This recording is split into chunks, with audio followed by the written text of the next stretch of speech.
ಅವ್ರ ಹಠದಿಂದ ನಾನಾ ಮುಖ್ಯಮಂತ್ರಿ ಇರಬೇಕು. ಕೊನೆಗೆ ಈ ಮಟ್ಟಕ್ಕೆ ಬಂತಲ್ಲ, ನಾ 2028 ಸತಿ ನಾನಾ ಸಿ ಎಮ್ ಅಂತ ಹೇಳಿಬಿಟ್ರು. ಇದು ಕಾರಣರು ನೀವ ಇದನ್ನೆಲ್ಲ ಬಿಟ್ಟೆ ಒಳ್ಳೆ ಸಿ ಎಮ್ ಕೊಡ್ರಿ, ಕುರ್ಚಿ ಕೊಡ್ರಿ ಹೋಗಿ ಅಂತರು. ಇದನ್ನು ನೀವು ಸಣ್ಣವರು ಆದರೆ ಹೈಕಮಾಂಡ್ ಮುಂದೆ, ಹೈಕಮಾಂಡ್ ನಿಮ್ಮ ಮೇಲೆ ವಿಶ್ವಾಸದ ಇವತ್ತು ವಿಶ್ವಾಸದ ಪಕ್ಕಾ ಇವರು ಕಾಂಗ್ರೆಸ್ಸಿಗರಂತೇಳಿ.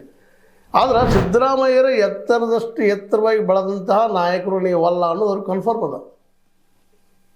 ವಯಸ್ಸಿನ ಸೀನಿಯರ್ ಇದಾರ, ರಾಜಕೀಯ ಅನುಭವ ಅದ, ಬೇರೆ ಬೇರೆ ಪಕ್ಷಗಳಿಂದ ಬಂದಂಥವ್ರು ಇದ್ದಾರೆ, ಅಲ್ಲಿ ಅನುಭವಗಳಿದ್ದಾವೆ. ಈ ಎಲ್ಲ ನೆರವೇರಿಲ್ಲ. ಮತ್ತು ಇವತ್ತು ನಾಯಕರು ಇಲ್ದಂಗೆ ಆಗಿದೆ ಬಿ ಜೆ ಪಿ. ಇದು ಕಾಂಗ್ರೆಸ್ನಲ್ಲೇ ಎಲ್ಲರೂ ಹುಡುಗಿಬಿಟ್ಟಿದ್ದಾರೆ, ಬಿ ಜೆ ಪಿಗೂ ಅಲ್ಲೇ ಇಲ್ಲೇ ಎಲ್ಲೋ.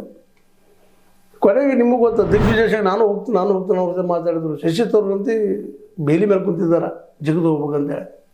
ಇಂಥ ಪರಿಸ್ಥಿತಿಯಲ್ಲೇ ಸಿದ್ದರಾಮಯ್ಯರನ್ನ ಬದಲು ಮಾಡಿದರೆ, ಸಿದ್ದರಾಮಯ್ಯರ ಮೂಲತಃ ಸಿ ಎಮ್ ಕುರ್ಚಿ ಮೇಲೆ ಭಾಳ ಆಸೆ ಇದ್ದಂಥವ್ರು.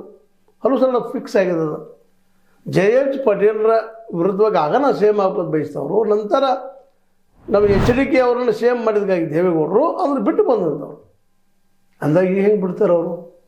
ಅದನ್ನು ಬದಲಾಗಿ ಈ ನಮ್ಮ ಸಿದ್ದರಾಮಯ್ಯ ಬೇಡತ್ತೆ ಅವ್ನು ಪ್ಲೀಸ್ ಮಾಡಿಕೊಂಡು, ಹೈಕಮಾಂಡ್ ಪ್ಲೀಸ್ ಮಾಡಿಕೊಂಡು, ಈ ನಿಮ್ಮ ಕ್ಷೇತ್ರದಲ್ಲಿ ನೀರಾವರಿ ಆಯಿತು, ಉಪಮುಖ್ಯಮಂತ್ರಿ ಇದ್ದೀರಿ, ಬೆಂಗಳೂರು ಇದು ನಗರಸಭೆ ಆಯಿತು, ಅಥವಾ ಇವತ್ತು ನಗರಾಭಿವೃದ್ಧಿ ಮಿನಿಸ್ಟ್ರು ಇದ್ದೀರಿ, ಇವೆಲ್ಲ ಕೊಟ್ಟಿದ್ದಾರೆ. ಅಲ್ಲಿ ಕೆಲಸ ಮಾಡಿ ತೋರಿಸ್ಬೇಕಲ್ರಿ.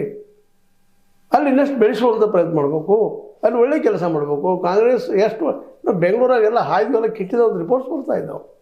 ಸರಿ ಇಲ್ಲ ರಿಪೋರ್ಟ್ಸ್, ಎಲ್ಲ ಹಾಯ್ದು ಬೀದಿಗಳು, ಮತ್ತೇನು